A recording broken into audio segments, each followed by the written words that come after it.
পারিবারিক বাধা ও প্রতিকূল পরিবেশ উপেক্ষা করে ভাড়া জমিতে লেবু বাগান করে সফল হয়েছেন কুমিল্লার 2 সহোদর। গড়ে তুলেছেন ড্রাগন সহ বিভিন্ন জাতের ফল বাগান। তাদের স্বপ্ন বড় আকারের খামার তৈরির। আয়ের টাকায় গড়ে তুলতে চান ভিন্ন ভিন্ন ফলের বাগান।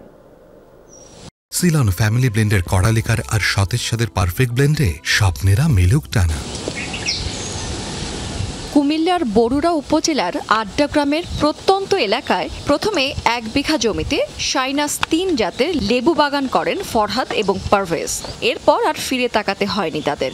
এখন 9 বিঘা জমি নিয়ে গড়ে তুলেছেন ড্রাগন ফল, কুল, পেয়ারা সহ বিদেশি জাতের আখের চাষ।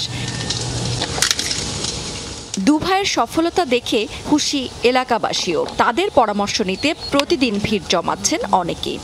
এটা কিরকম গাছ, এরকম ফল কিরকম জানতো না, আজকে তাদের মাধ্যমে সবাই জানছে। অনেকে আবার মনে মনে চিন্তাও করছে আমরা তাদের মতন উদ্যোক্তা হব। লেখাপড়াও করে আবার এটার মধ্যে কাজ করতে আছে, কিছু বেকার লোকেরও কাজ দিতে আছে। এটা তো আমাদের দেশের জন্য খুব ভালো একটা উন্নয়ন। এই বাগানে কর্মসংস্থান হয়েছে বেশ কয়েকজনের। কর্মীদের সংসারেও ফিরে এসেছে সচ্ছলতা। লেবু বাগান আছে, ওখানে কাজ করি। ড্রাগন বাগান আছে, পেয়ারা বাগান আছে। 3 জায়গার মধ্যে কাজ কাম করি আর কি। আরো লোক আছে। আমি এখানে কাজ করতেছি আজকে 1.5 বছর ধরে। ইনশাল্লাহ আমি রীতিমতন কাজ করি, রীতিমতো আমি টাকা পাইতেছি। ঘর সংসার ইনশাল্লাহ আমার চলতেছে।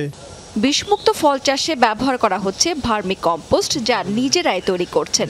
এসব জৈব সার বিক্রি করছেন স্থানীয় কৃষকদের কাছেও। 1 বিঘা জমিতে যখন বাগানটা শুরু করেছি, এখন আমার এখানে প্রায় 9 বিঘার মতো বাগান আছে। এখন ড্রাগন, পেয়ারা, তারপর কুল, সানাসিলেস, লেবু এবং জৈব পদ্ধতিতে চাষাবাদ করার জন্য ভার্মি কম্পোস্ট নিজে উৎপাদন করি। এখান থেকে যে ইনকামটা আসবে, আমরা চাচ্ছি যে এখান থেকে এই টাকাটা দিয়ে আরো সামনের দিকে বৃদ্ধি করার জন্য আর কি। বাগান 20 থেকে 30 লাখ টাকা আগামী বছর ইনশাল্লাহ এখান থেকে প্রফিট করা সম্ভব। কৃষি বিভাগ বলছে এই অঞ্চলের মাটি ফলের জন্য বেশ উপযোগী। জেলায় 580 হেক্টর জমিতে পেয়ারা, 200 হেক্টর জমিতে কুল এবং 12 হেক্টর জমিতে ড্রাগন ফলের চাষ হচ্ছে এখন। এসব ক্ষেত্রে পরামর্শ এবং প্রযুক্তিগত সহায়তা দিচ্ছেন কর্মকর্তারা। প্রকল্পের যে সমস্ত সহায়তা আছে, উপকরণ, হয়তো বীজ, সার, সেগুলো বা বালানাশক, সেগুলো দিয়ে থাকি। এর বাইরে আমরা আমাদের সাধারণ কৃষকদের জন্য বা কৃষি উদ্যোক্তাদের জন্য আমাদের পরামর্শটা আমরা সারাক্ষণ রেডি থাকি। ফল চাষে কৃষকদের আগ্রহী হয়ে ওঠাকে ইতিবাচক হিসেবে দেখছেন সংশ্লিষ্টরা।